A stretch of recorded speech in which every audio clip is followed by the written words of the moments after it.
Good afternoon, everyone. Can you hear me now? Is that better? In the back, can you hear me, Ron?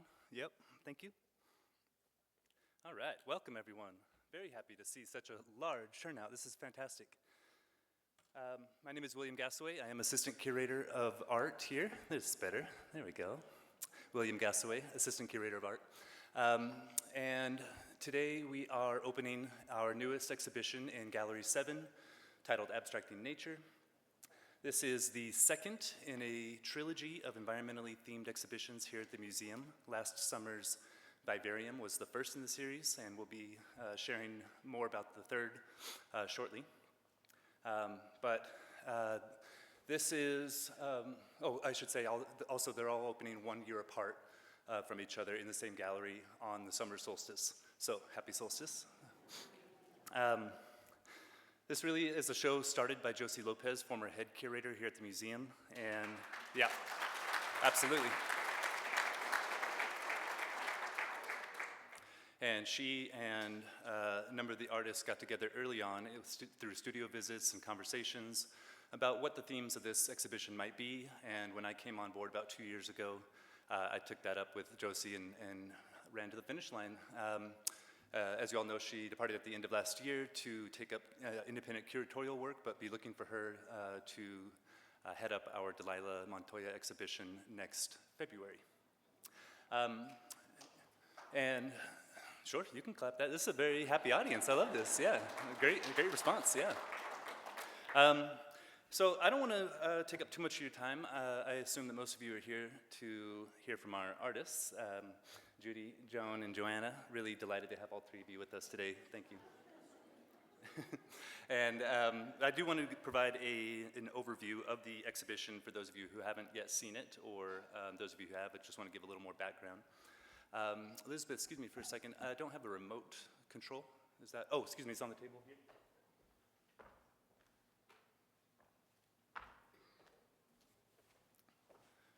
As Elizabeth said, these are 10 artists who are local to New Mexico or have been local at one point, and I wanted to share with you the full roster here and give you a sense of their geographic spread, which, you know, New Mexico is a huge state. It's mostly clustered in the north, most of you will notice.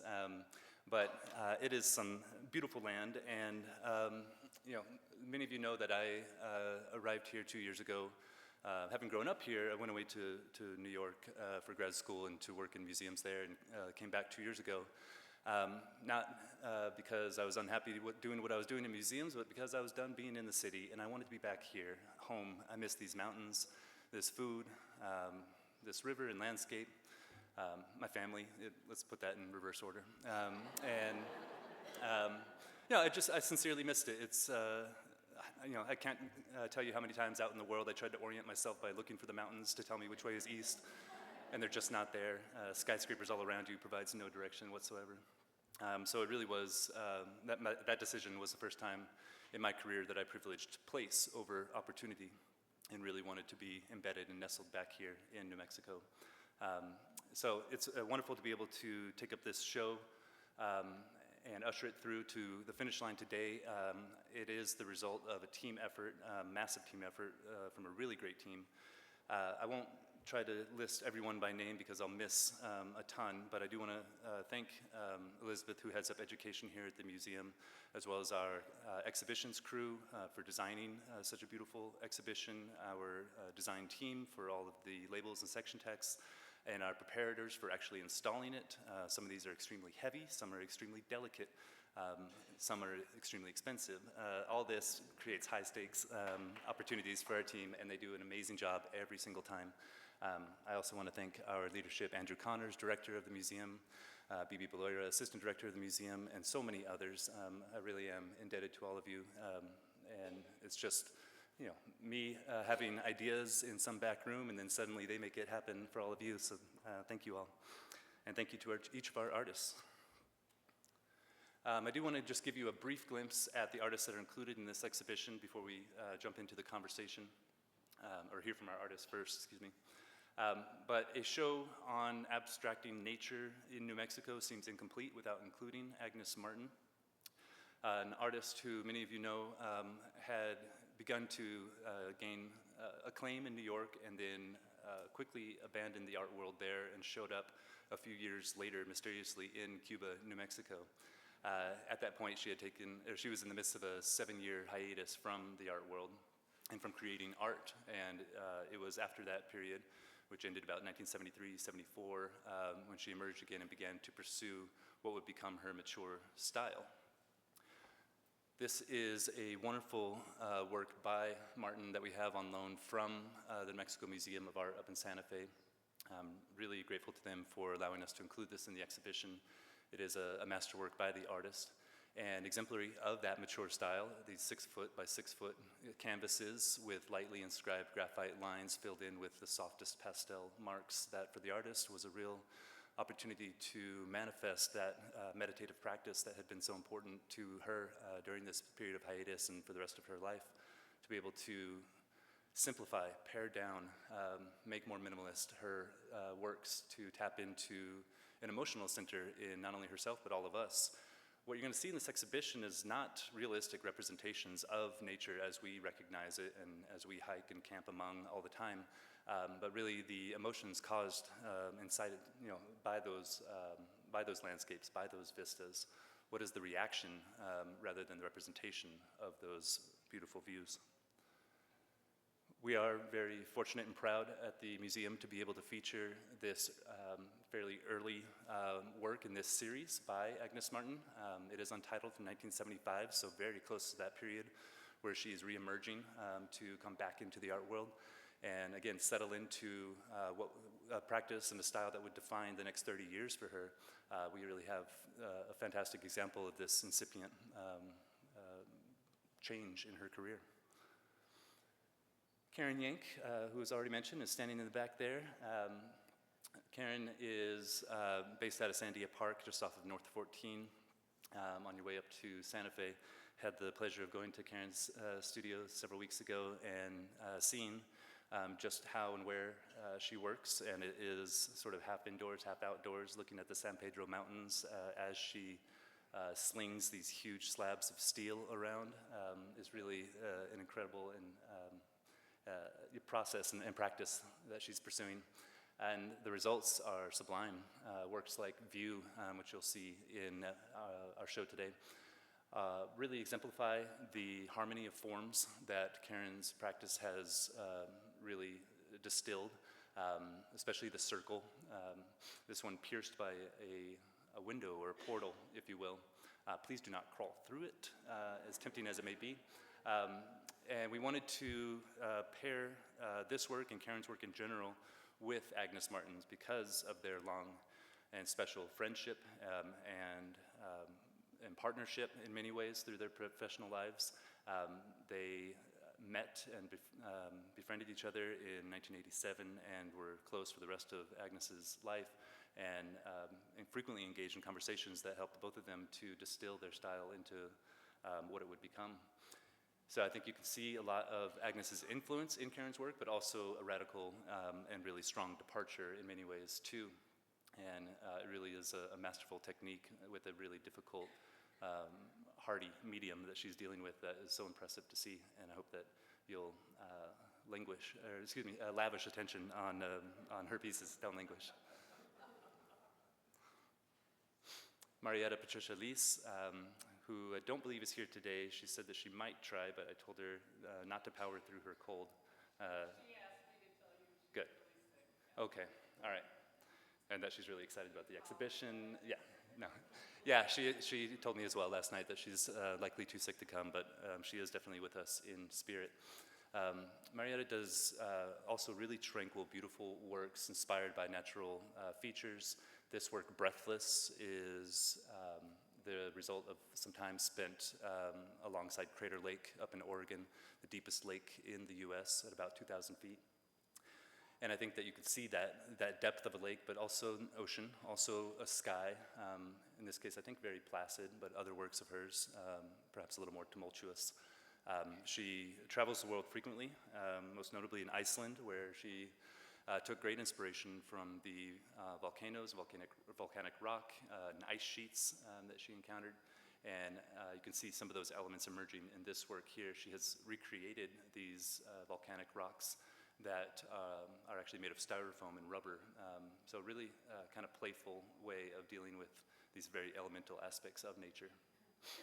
Judy, who you'll hear from this afternoon, also has just gorgeous works. I like to tell the story that when I first went to Judy's studio, she said, "Let me tell you about this other glass work on the wall." And I looked at something like this and I said, "I think you and I have a different idea of what glass is, Judy." And that's when I began my journey into her process and learning how she makes these wonderful creations. I want to mention too that there is a catalog that accompanies this exhibition that is not quite ready but will be in the month of July for your purchase, and this is the work that graces the cover of that catalog. I'm going to let Judy tell you more about this work. I'll just mention that we have some of the components, these little dark frog-shaped gray blobs up there. I have some examples here that Judy brought to everyone to share and to at least get a feel for the texture and the heft of these little pieces. So again, I'm going to let her tell you more about that, but I wanted to let you know that we have that available if you're curious. Joan Weissman will also be speaking this afternoon. This work, Pyramids, is in the museum's collection, as are many of these works. We are very grateful for extensive loans to support this exhibition, but also just as proud to be pulling out some works from the permanent collection that are not frequently on display. We also have some of Joan's sketches for her textiles. And Joan will talk more about the full arc of her career, from ceramicist to textile weaver to terrazzo master craftsman. And these gouache studies really are the bridge from those early ceramic works into this whole new medium that is so exciting to be able to share, particularly this work, Ginkgo, which you'll see on a large platform in Gallery 7. Yoshiko, are you in the house, Yoshiko? Yeah, I think you are. Yeah, good, over there. Yeah, thank you, Yoshiko, for being here with us today. I'm so delighted. Yoshiko is a professor of printmaking at the University of New Mexico and an extremely talented, thoughtful, heartfelt artist who often deals with themes that harken back to her birthplace, Tokyo, which, as many of you know, was originally called Edo. And this is Ecology in Edo, and is really an homage to the Edo period artist Ogata Korin. And we included the reference work in the label there so that you can really see the harmony between her forms and this much earlier folding screen that she took as inspiration for this work. These are massive. This is practically life-size, close to it. As is this work, 100 Promises to the Earth. To be in front of Yoshiko's prints is really to slow down, to find a place of rest and peacefulness in yourself as these works sort of consume and take up your entire field of vision, and really offer this beautiful, thoughtful place to put your thoughts for the moments that you're in front of it. I do want to particularly thank Yoshiko for helping us to display these works so beautifully. You'll notice when you go into Gallery 7 that each of these works has tiny little dots affixed to them. Those are earth magnets to hold the works to the wall, which she has covered individually and very delicately in rice paper that she has colored to match the background of the work that they're placed on. And yeah, that level of care and collaboration is really a beautiful thing, and love that we can host that. I do want to give props to our installation team, because behind each of those magnets is a screw head that is the magnetic complement to that magnet, and so they went in and put in 100 screw heads just to be the backing for this work. Joanna Keane Lopez, our third artist you'll hear from today, has this work, which was one of our newest and most exciting acquisitions to the permanent collection, titled Ghost Spell, which, as Joanna will tell you, is really rooted in her family's home in Lopezville down near Socorro, New Mexico. and was something that, an idea that came to fruition during her recently completed MFA at Stanford University, and a real boon for the museum to be able to pick up, not only because it's gorgeous unto itself, but because Joanna is such a rising star. I'm sure this will be the first of many acquisitions by the artist, or excuse me, by the museum of this artist. Lydia Madrid is also featured prominently in the exhibition. Lydia passed away about 5 years ago, and I know many of you in the room knew her well, better than I. I'm sad to say for myself, but I'm glad that we can feature this gorgeous triptych, which is really spare, very minimalist. At first glance, and especially from far away, it doesn't seem like there's much going on, but then you get up close and you see that it's teeming with graphic detail. It's pencil, colored pencil, pastel, and all around the margins you'll see little scribbles of words and pictures, representations of paper cutout dolls that continue or at least reference a tradition of paper cutting, paper making among Nahuatl communities in modern day Mexico, which is a continuation of a 500-year-old tradition, and that is where the name of this work comes from. Lydia grew up in South Texas, very close to the US-Mexico border, and claims heritage that is Latino, indigenous, Sephardic, Jewish, really wonderful that she pulls from all of these traditions at once. Emmy Whitehorse is someone known to many of you here, and has been a facet of the New Mexico art community for several decades at this point. Finished her MFA at University of New Mexico, which is where she met Jean Smith, and you should read some of their interviews that they've done together. They're really wonderful for understanding Emmy's background and motivations for why she creates these beautiful drawings, prints that she often affixes to canvas. The beautiful loan here from David and Joe and Trejan, we thank them for that.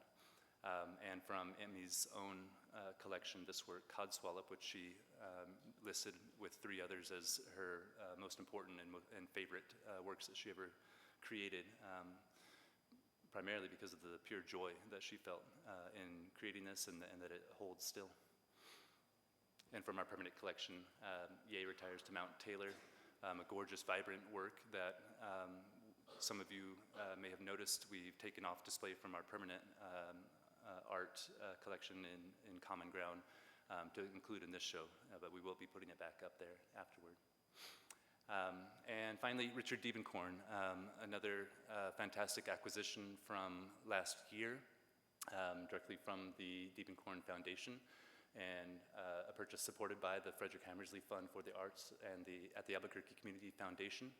Really grateful to the foundation for their support of this important acquisition by an artist who spent a significant, although short, very significant period of time here, receiving his MFA from the University of New Mexico in 1952. And this is really the point at which he begins his period of abstract expressionism in the Bay Area with his Ocean Park series, most notably. And it's his experiences, and especially his interactions with the landscape here in New Mexico, that really sparked those ideas that would come to characterize his entire body of work afterward. So really delighted to be able to include this.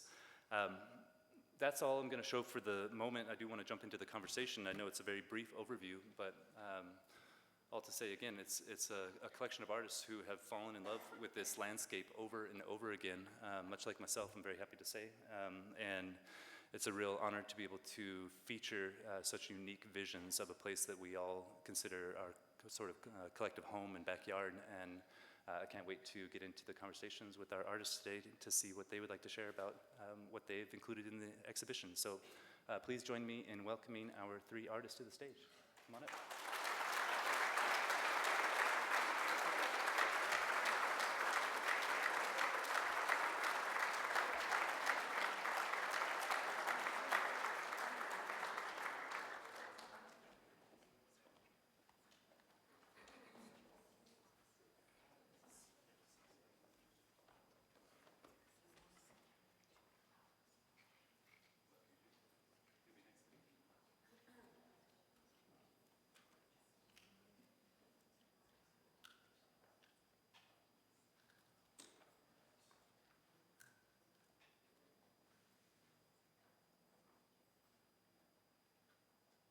Testing, testing.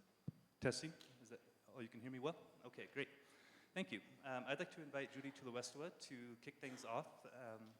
And each of the artists is going to speak for about 10 minutes, and then we'll have a brief Q&A afterward. So, Judy, take it away.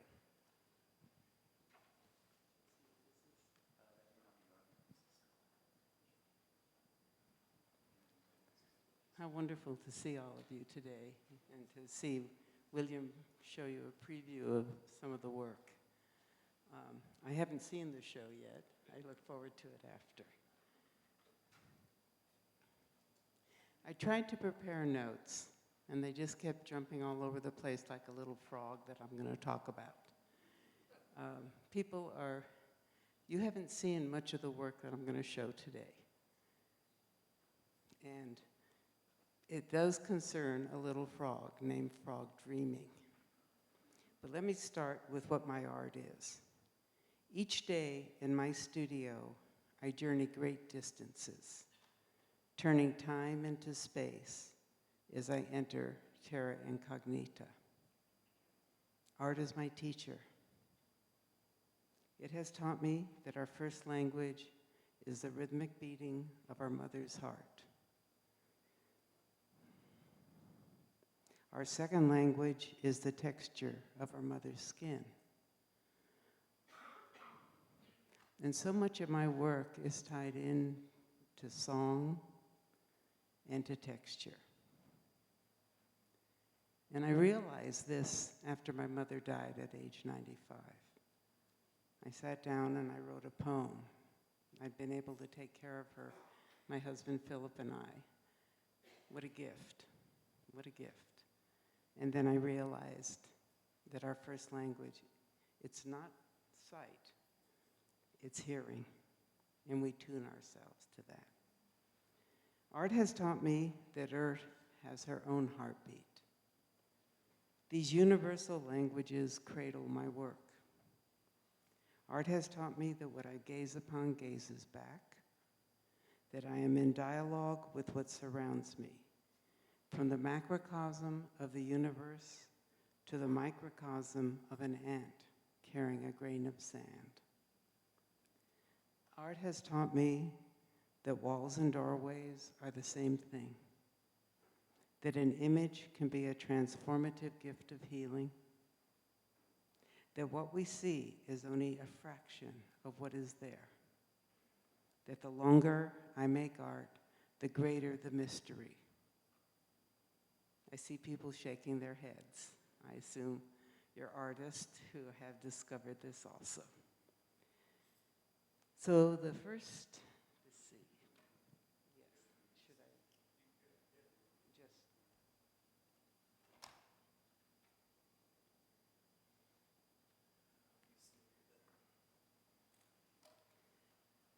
In thinking about landscape, so much has happened in this New Mexico landscape. Back on July 16th, 1945, Frank Oppenheimer watched with his brother Robert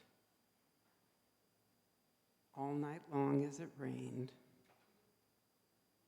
down at what we call now the Trinity site.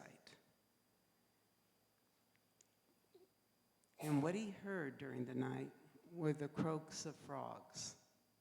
It was raining. They all came out from hibernation. And they mated, and they sang, and they mated, and they sang. And he said it was so full of import, everything that night, including this life that was being created in these vessels. And I thought about that image for a long time. I was 4 years old at the time, so this happened in my lifetime. I thought about that image and thought, how am I going to create that frog? How am I going to be able to do this? Because I've done a lot of work about the atomic bomb, both the atomic bomb and the Holocaust. I work with fire, air, water, earth. And fire is a very important part of my work. This is fire. The other important part of my work is how do you heal how do you help heal the world? Not that we need healing, right? Today's very calm all around the world. How does one heal oneself? The ancestral wounds? How do you pass that forward to your grandchildren to help them? And how do you do that in the entire world? So one day, years after I had heard what Frank Oppenheimer had said, by the way, Frank Oppenheimer was a remarkable man. He was fired from his job as a high school science teacher because of his left leanings. And do you know what he did? He started the Exploratorium in San Francisco. That's what we should all do, things like that. So one day I was at a residency in Southern California at Lux Art Institute, and I was making beautiful vessels. And here's a close-up. By the way, well, let me show you the vessel first. Perfect little vessels, many of them, one after another with clay. And what I did is I closed my hand on one. I made a fist. And when I looked at it, I realized I had made the frog that I had longed to make. And that is what is in these pieces. It's raku fired. The piece itself, I would work on it with a burning tool.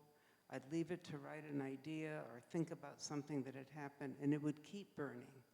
And I decided, okay, instead of trying to make it perfect, let it do what it wants to do. So I mixed my glue with red paint, and I let everything show.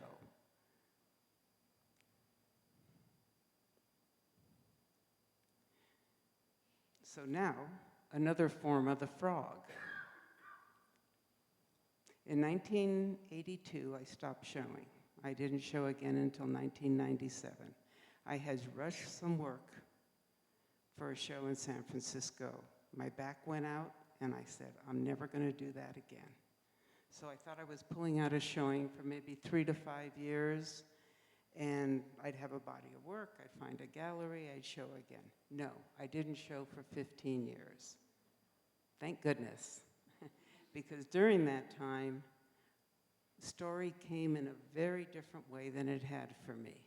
So the first piece I showed you was 2021. Now we're all the way back to 1985. There's the frog again, except this time he appears as equals MC squared man. Until I was getting ready for this presentation, I hadn't realized that the seeds for that piece that I just showed you from 2021 were already there with that formula, E equals MC squared. One of the great formulas of our time. This is part of a series that's on a single canvas. There are 100 paintings that come out of one, comes out of the other, out of the other, of the other. They're all photographed, and the canvas is white.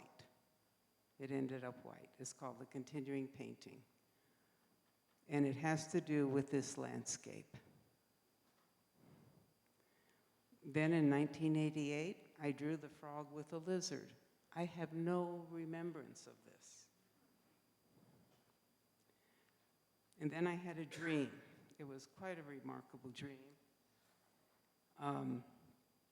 This was in 1989. And it was the back of the Saturday Review of Books. Some of you might remember that magazine. And they had wonderful advertisements. And in this case, there were 2 frogs talking to each other. And it's called Aftermath Reading.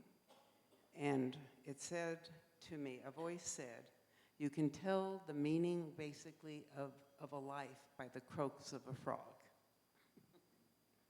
And you'll see how that ends up getting used. This is from a series that I never showed, because it was during that period where I wasn't showing. And there's the drawing of the frog and the lizard painted. And this is a 10-part series that the Tia Collection owns. They've just done a book on it, called the Chaco series. And again, we're back to the landscape here. The landscape holds the unconscious. It holds it profoundly. And if we sit with the landscape, we don't try to analyze, we don't do any of that, we're just part of it. It's amazing what can happen. So each of these is almost 6 feet by 4 feet. And I had built and stretched 10 canvases to teach myself how to stop being anxious when I painted, how to let things resolve themselves. And I worked on all 10 canvases at once for a 6-month period. And I kept changing their order. I'd get stuck someplace, I'd leave it alone. I'd work somewhere else. I was teaching myself how to paint. I studied literature, I was not an art major. I had no idea I was a visual artist. So themes move through my work the way they do in literature. So this whole series was a joy to do. And when I put the canvases back 1 through 10, it moves from daybreak through a diurnal cycle to daybreak again. I did not plan that. And that's when the unconscious is at work, far beyond us. About the same year, I did a series of masks of my face. I was running a program at Healdsburg Elementary School in Sonoma County, artist in residence, and I decided to work with one class and do plaster casts of the kid's face. So all the parents came in and we stuck straws up their nose so they could breathe, did the whole thing. And then when I got home, I thought, I think I'll do one. And I did one, and I did 30 clay masks. So I'd press it into the plaster cast of my own face and then see what it wanted to be. And this is what it looked like when I made it, the white one on top. I put those away, and this year, 35 years later, I started working with them. And I have enough maturity now to be able to work with them. I'm thankful that I wasn't showing then. I'm thankful that I didn't try to work with them then. And now they are finding, like I realized, there's the frog again. He's been waiting this whole time, dreaming. Somebody asked me, what do you think those masks have been dreaming this whole time? And I don't know yet. I'll find out. Was there a video? Or?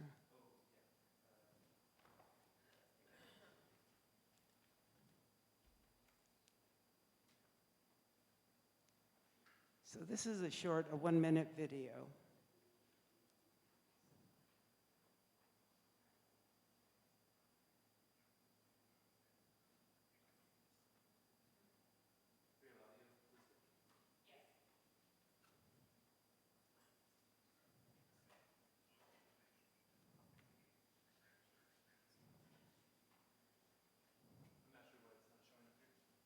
If there's a problem, we can skip it.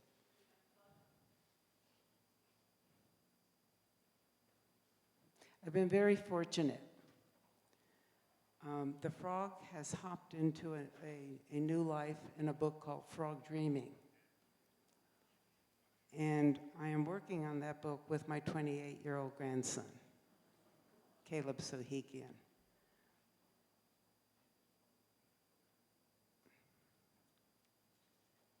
So back in 1990, again, that same period, I was living in Columbus, Ohio with my now husband, Philip, and I felt like I was sleepwalking the whole time. I'm a Western girl. I grew up in East Los Angeles. I've lived in the West my whole life.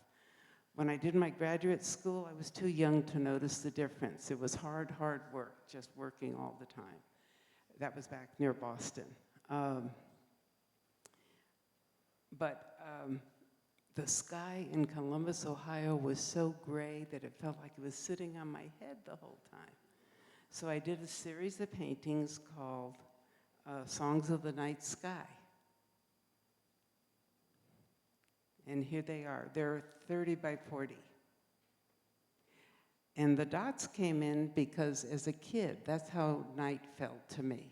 That's how dream felt to me. It'd be late at night, I'd get up to go to the bathroom as a kid, and I'd always put my fingers out in front. It felt like there were little dots all around them that I was moving through. And there's frog and lizard again. And this time, death enters. And these are the flying men. I feel very strongly that we need to reinterpret the old myths. They don't work anymore.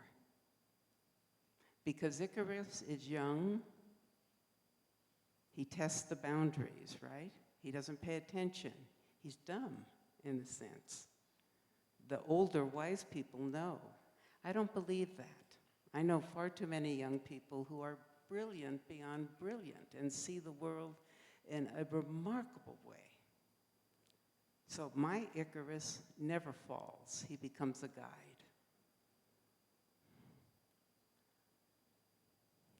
Now we'll move back to the frog again.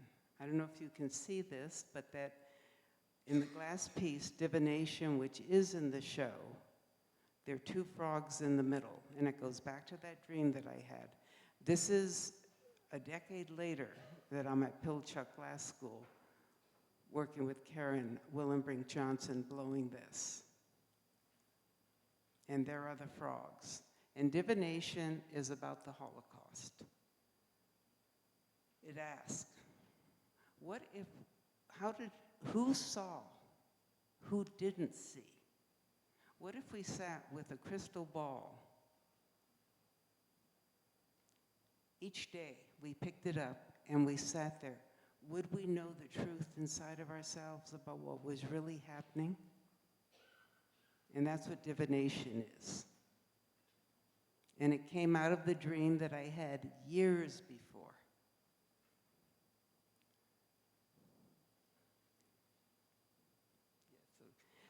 So these are pieces from the book, Frog Dreaming.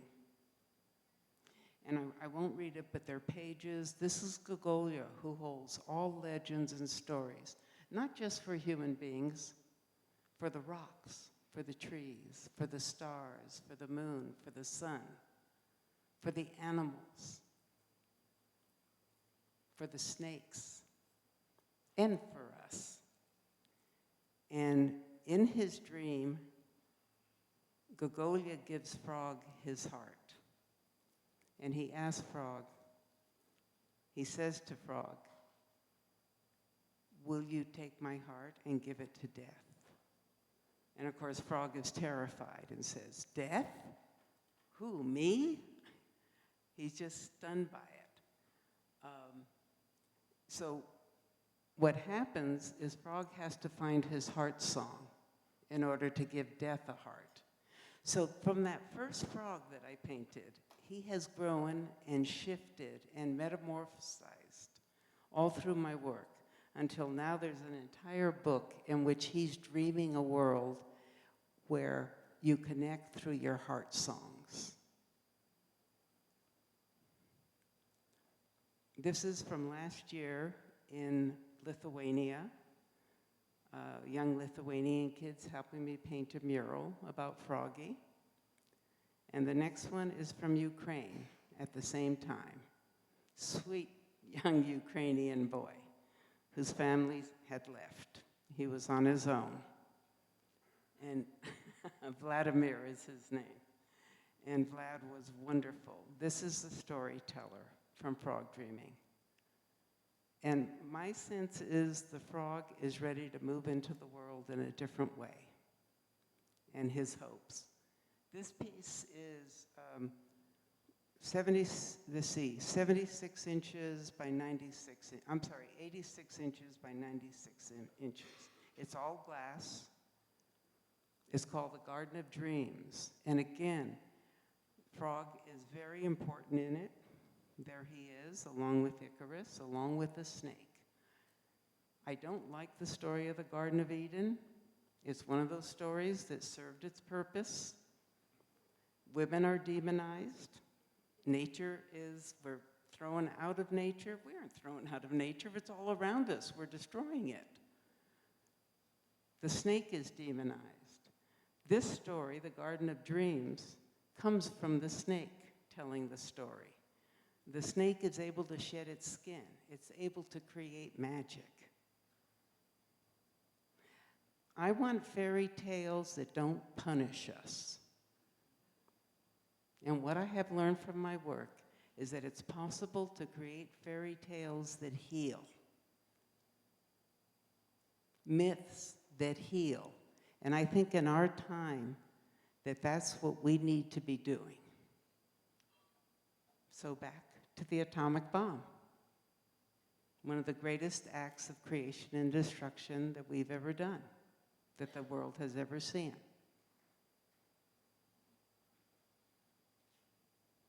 How do we heal? My way is through my art.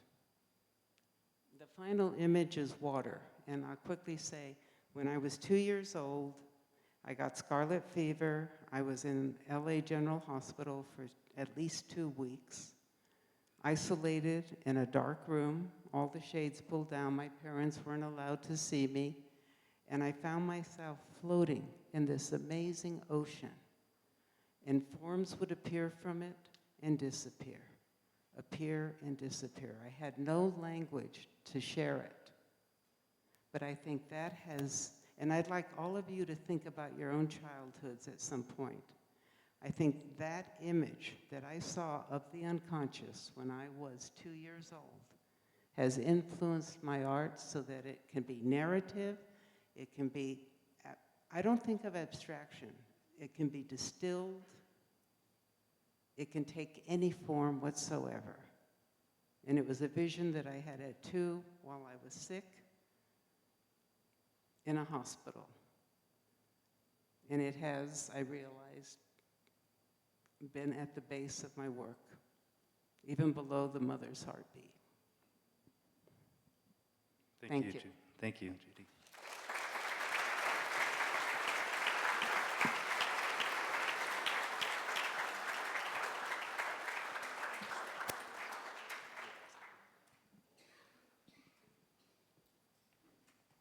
Great. Hello, everyone. Joanna Keane Lopez, and so happy to be here. A large part of my practice is really about looking at, thinking about archive through land and architecture.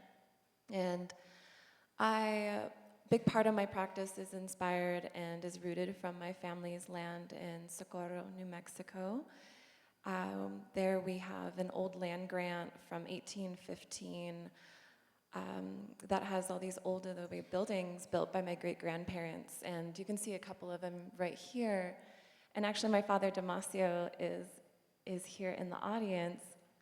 And I became really interested in this history of my family's land there, partially because of thinking about vernacular architecture, and literally everything that was built there is like the dirt from the yard, or the wood is from the vigas from the mountain, or the stones that you saw from the river.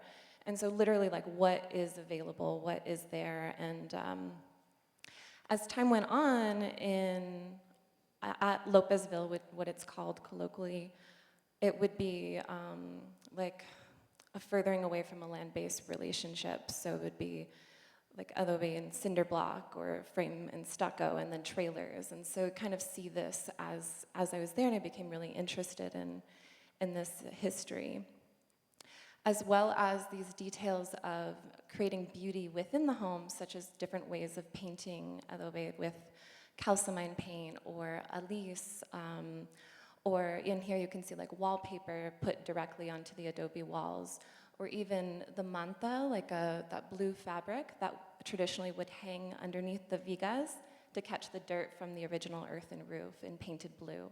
And so I became really interested in those type of details with this type of like vernacular architecture. And from there, I began doing like community volunteering, such as with the mud plastering of the Ranchos Church in Taos, and learning more about earthen plastering through that, learning about alis, clay slip paint that you can literally just get right off of the road and paint directly onto earthen adobe walls. And also started doing preservation work and restoration work with adobe mud plastering, and in southern Colorado. And so it's just definitely been like a journey in that way. And this, over time, became me actually teaching my own workshops around earthen mud plastering and restoration. So this is a project called Adobe as a Heritage Practice workshop that I co-taught with Ronald Rael up in northern New Mexico. And just really beautiful people coming together, but also sharing stories around their heritage relationship. And I also began teaching these workshops in the North Valley of Albuquerque at New Mexico Earth Adobes with Helen Levine. And there are these 2-day weekend workshops that I teach for the last 4 years, exploring adobe architecture and construction, and also talking not just about like how to, but also around culture and history, and putting it in contextually. So that's been definitely a big part of my practice, has been this element of literally like learning from where my family's from, community, and then continuing to teach and learn at the same time. And some of my earlier work were these large-scale installations. That's how I first met Helen from New Mexico Earth, because I was buying all these adobes from her.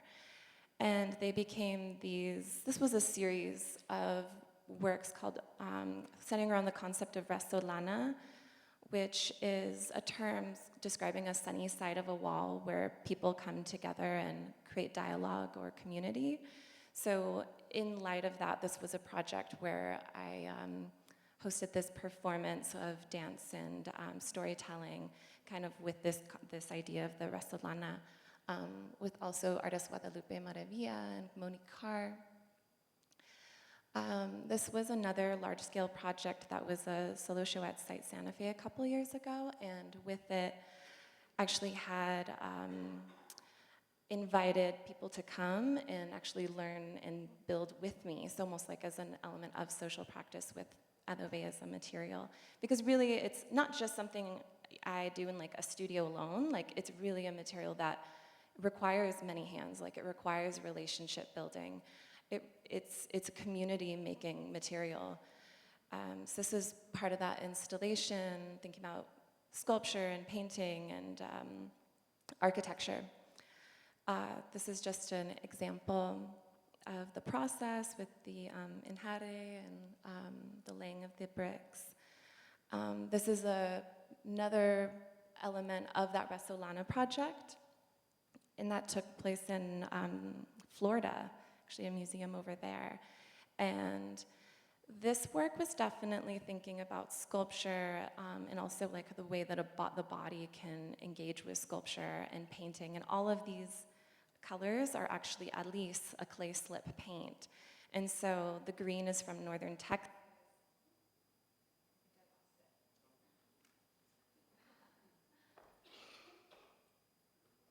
Okay.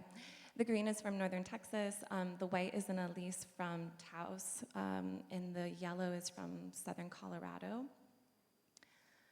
And from there I started getting really interested in how to actually make work that could be moved around, because at this point I was literally going into museums and building these for like a week or two. And so that's what this work here, Ghost Spell, really was kind of working towards, as well as trying a storytelling around my great-grandfather's house,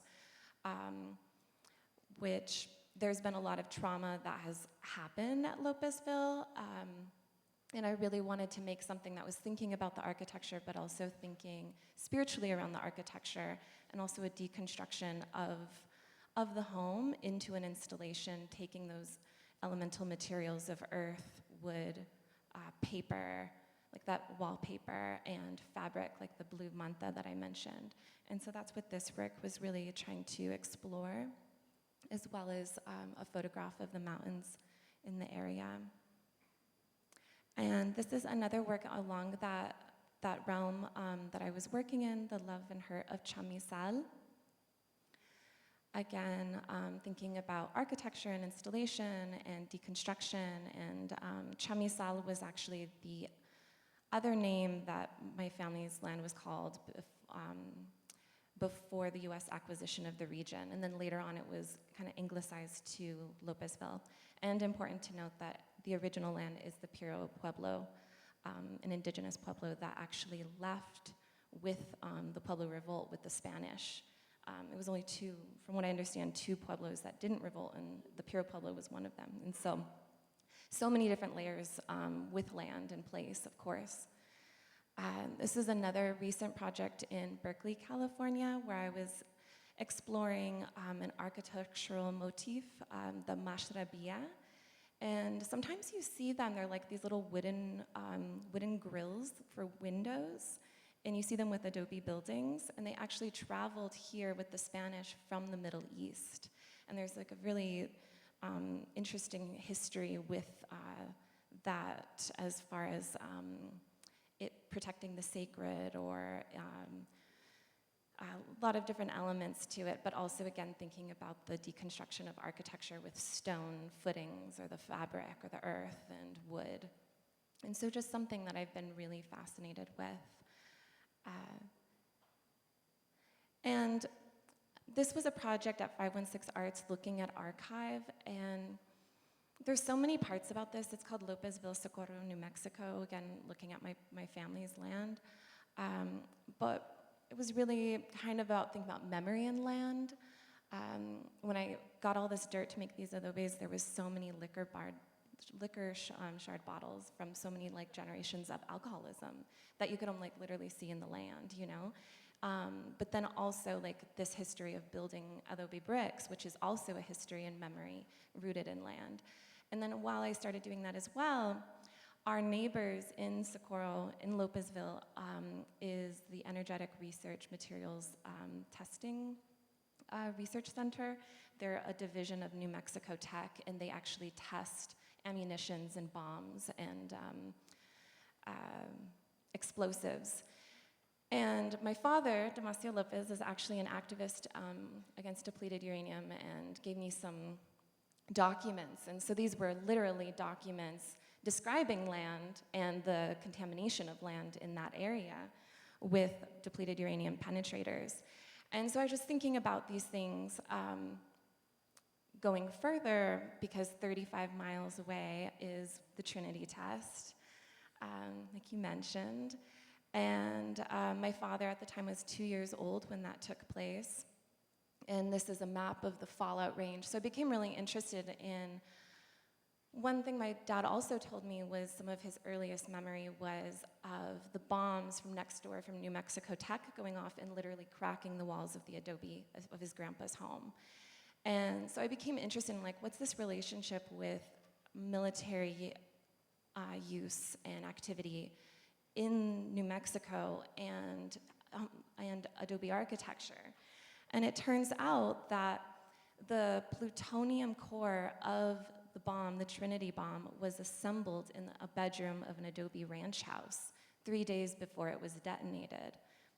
And I found that really fascinating, this thinking about domesticity and the military, and how sometimes they are, you know, like for instance in Socorro, our neighbors are testing bombs, versus in this house was literally taken by eminent domain, and a bomb was assembled in the bedroom, which is usually a place of rest and sleep and love, right?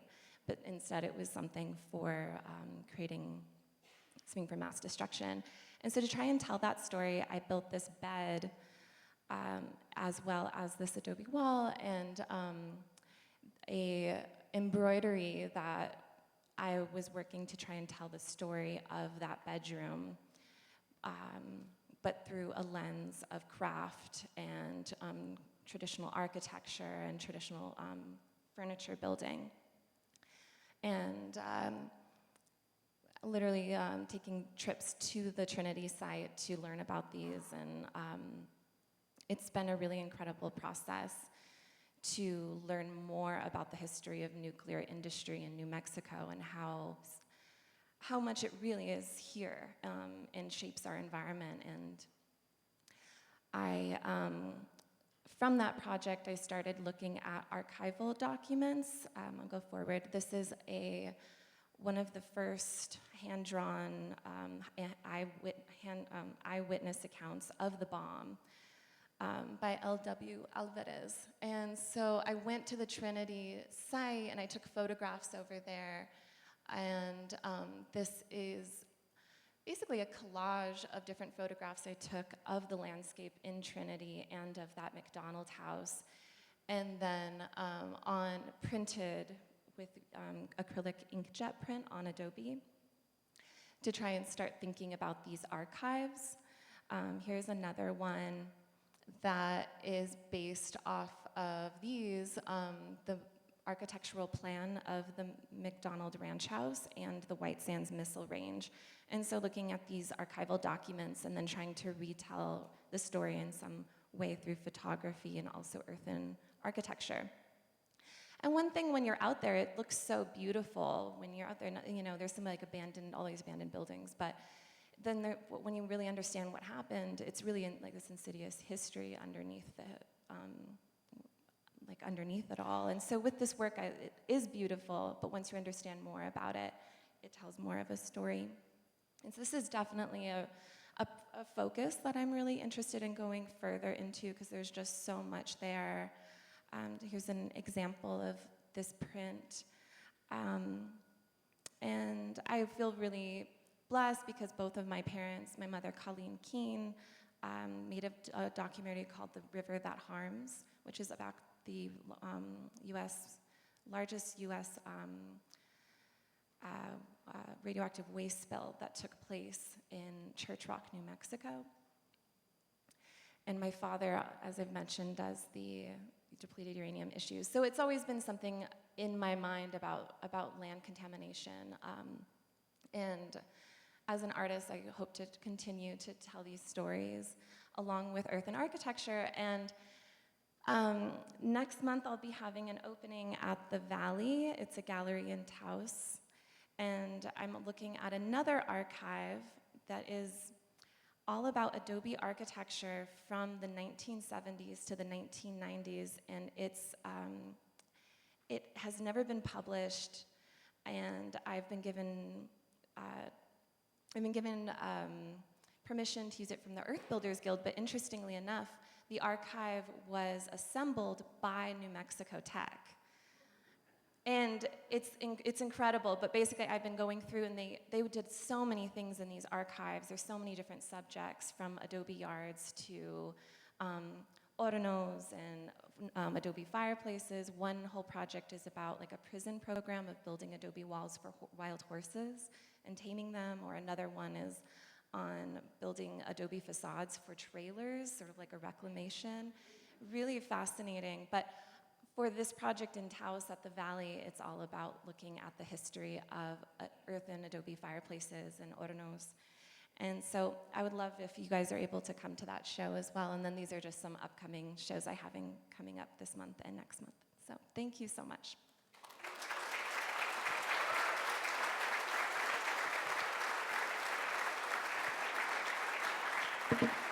Thank you. Thank you, Joanna. And to our last speaker today, Joan Weissman.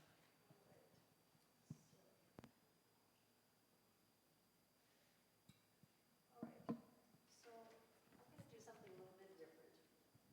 Can you hear me okay with this? Okay. So people often ask me how I come up with ideas. Do they just pop into my head? Do I wake up with a vision every morning? Not really, but this theme show is a fun opportunity for me to describe particular inspirations that stem from the New Mexico landscape. Some of them will be obvious, and some speak only to my unconscious. So just to explain a little bit about my history, I started my career making hand-built colored porcelain, as you see that teapot on the bottom, mixing my clay with minerals and natural oxides to make colors. I eventually transitioned into textile design, but I did not become a weaver. This change in media also changed my way of working. Instead of being a solo practitioner, like I was for 25 years in my pottery studio, I became a collaborator. So my later projects were with expert artisans from around the world whose techniques matched what I already wanted to express. My closest relationships have been with weavers in Nepal and Pakistan. Finally, my most recent work is terrazzo flooring for large public spaces, which are also collaborative ventures. So when you start to think of ideas, every artist develops kind of an interpersonal vocabulary based on a combination of your natural-born skills plus practices that expand with your experience. Some of my signature expressions that I've worked through all of my career include botanical images, lines and forms that are gently asymmetrical, close juxtapositions of similar colors, and my own interpretations of universal symbols.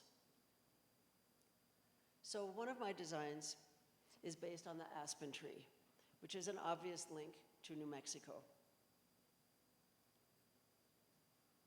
The first rugs concentrated simply on the markings on the trunks of the trees within a horizon of both sky and ground. Later versions became much more illustrative,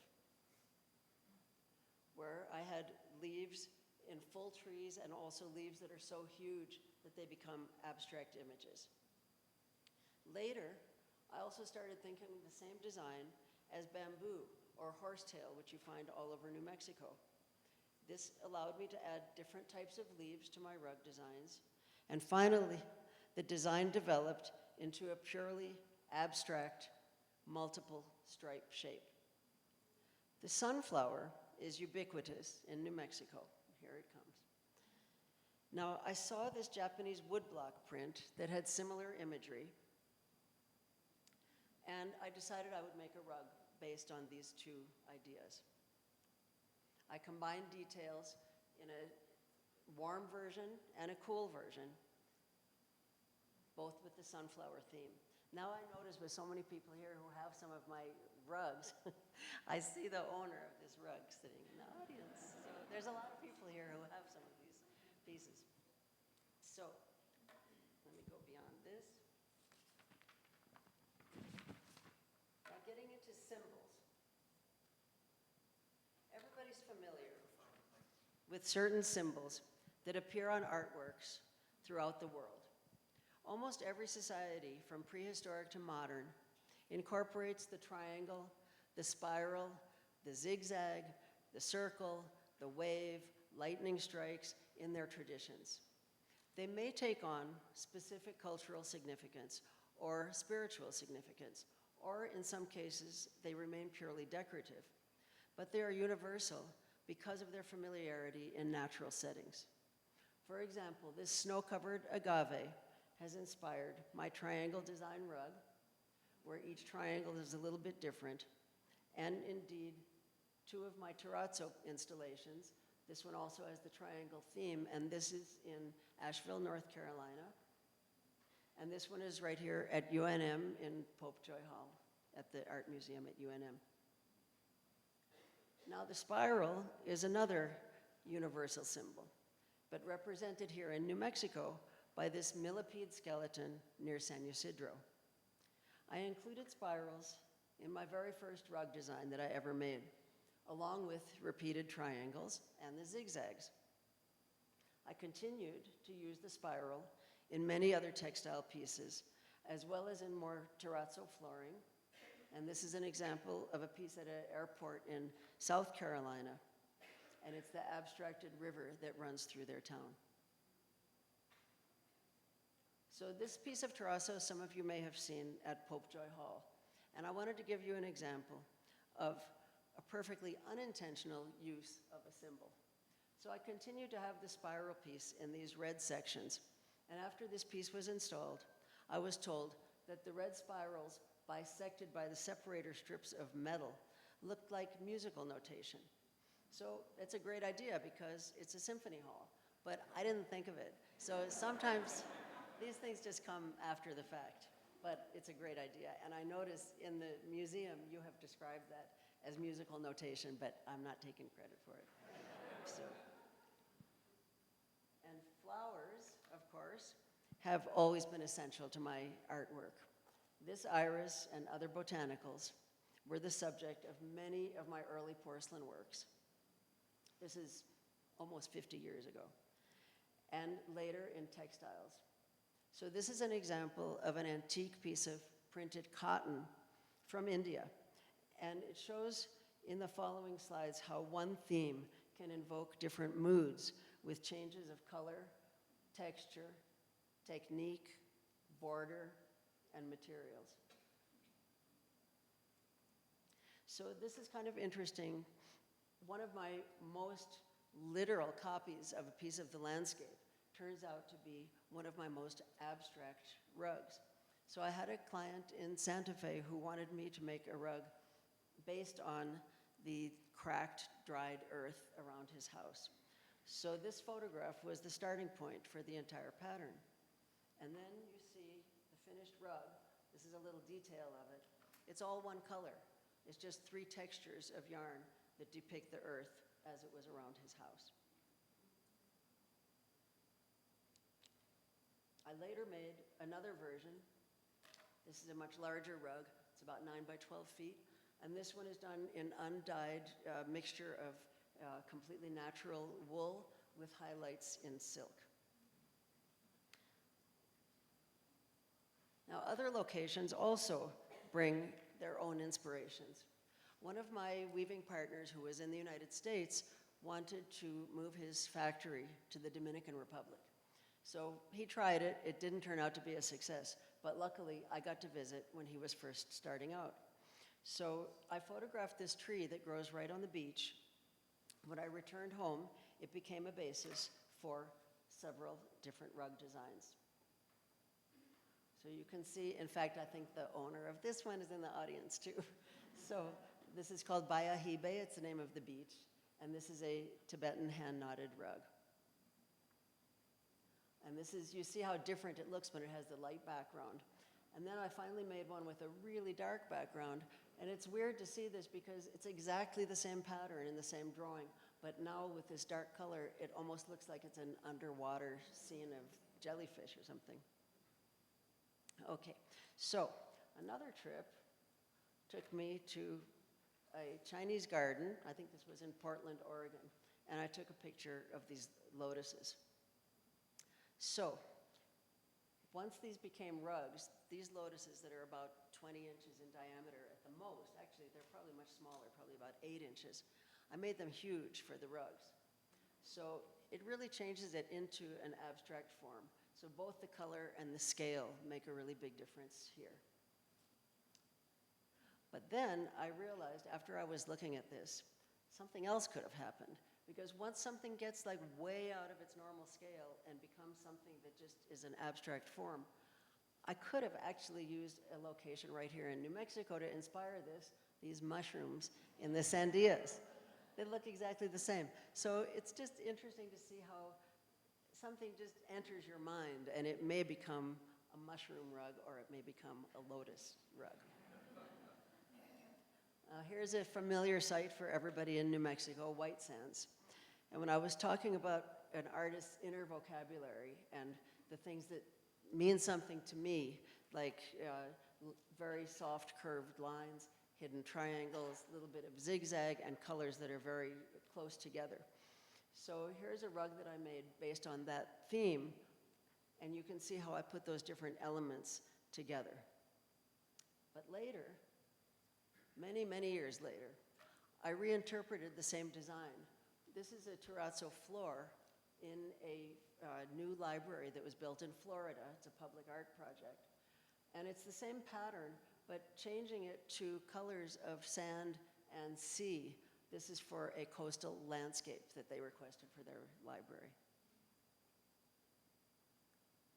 And other images of horizons, skies, ground here in New Mexico are always very inspiring to me. This storm over Valles Caldera imitates a wool and silk rug pattern, and similar concepts are the basis for these 2 needlepoint tapestries.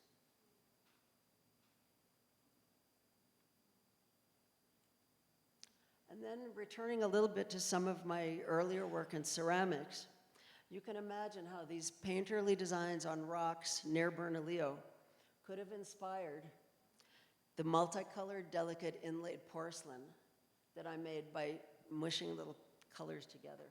So I would take 5 or 6 colors of porcelain that I had mixed up with minerals, and then I would squeeze them and slice them and roll them with a rolling pin and slice them again until I would get these complex patterns, and then I would roll them into the surface of my clay.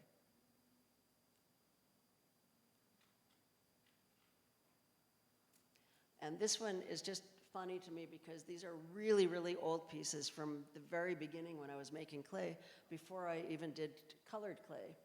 And there was no particular inspiration at all until decades later when I went hiking and I found the actual form that should have been for these. So I'll just finish up with a few of my favorite places in New Mexico that you can see, again, specifically how it influences me. The state has totally permeated all of my artwork, sometimes unconscious, and sometimes, as you can see, very, very literally. So the reds, the ochres, the iron browns, and even sometimes the little bits of green that we have here and there make the most natural combination of colors. So this rug also belongs to somebody in the audience, is our local colors, even though it's a tropical design. This is another example of that. And here's a few examples of other things that fit the same color palette. These are my Pakistani yarn samples. I have whole bunches of other ones, but this particular palette looks very much like New Mexico. It also looks like Pakistan because they use all natural minerals and flowers to make the colors for me. And these are the pieces of aggregate that go and mix in with the terrazzo mixture to make colors. And you can see these are marbles, shells, rocks of all sorts. And then again here in New Mexico, I call this natural terrazzo, and it's just tiny, tiny little rocks that are strewn all over the Badlands. And I'll just end with a couple of pictures of some of my collaborators so that you can see them in their home space. This is Tashi, who is in the workshop in Kathmandu. And this is Tashi and his brother Namgyal, who came to visit me in New Mexico many years ago. And they loved going to northern New Mexico because when the red chilies were hanging from the rooftops, they said, we do that in Tibet. They loved it. It was great. And then this again is in the workshop in Kathmandu. You can see my rug is on a graph paper, and they count the numbers of stitches that they have to do between colors. And this is Didar Ali and his wife in Hanza Valley in northern Pakistan, who ran the workshop that did my embroideries. This is their son, who's all grown up now, wearing one of their traditional embroideries. And this is how they dye the yarn. And then lastly, on the clothesline, all the dyed yarn in the Hanza Valley, and their beautiful mountains. That's it.